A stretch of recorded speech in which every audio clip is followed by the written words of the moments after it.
एक गांव में एक बूढ़ा किसान और उसकी पत्नी और उसके 4 बेटे रहते थे। बड़े बेटे का नाम सोनू, छोटे बेटे का नाम मोनू, एक बेटे का नाम चिंटू और एक बेटे का नाम मिंटू था। उसकी पत्नी का नाम सीलू और पति का नाम मोटू था। वो दोनों बहुत बूढ़े हो गए थे।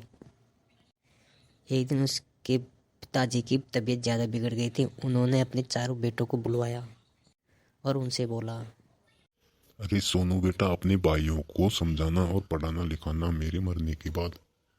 बूढ़ा आदमी अपनी पत्नी से बोलता है, अरे भगवान सुनो, मेरे मरने के बाद इन चारों को वो खेत के कोने में धन गड़ा है उसको बता देना। अगर ये आवारागर्दी करते डोलते हैं तो इनको धन के बारे में कुछ मत बताना।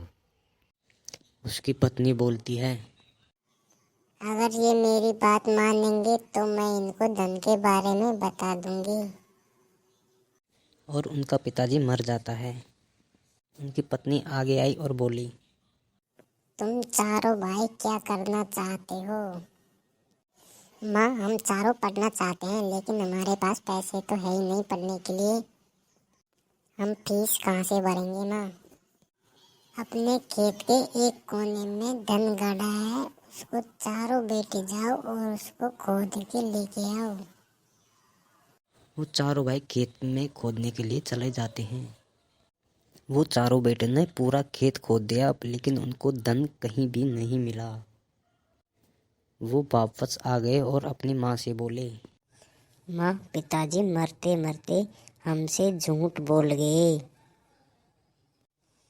हमने पूरा खेत खोद दिया लेकिन खेत में कोई धन नहीं मिला। अब उनकी माँ बोलती है, बेटो सुनो मेरी बात, तुम्हारे पिताजी ने कोई धन नहीं गाड़ा था। उन्होंने सारी जिंदगी में यह एक खेत ही कमाया था। इससे ही कमा के तुम सबका पेट भरता था।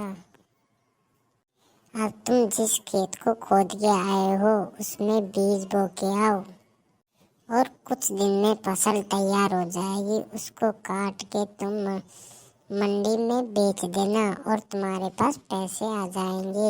यही वो धन के बारे में बता रहे थे। नमस्कार दोस्तों, आपको इस कहानी से क्या सीख मिलती है? और मुझसे कोई गलती हुई हो तो छोटा भाई समझ के माफ़ कर देना। I am sorry.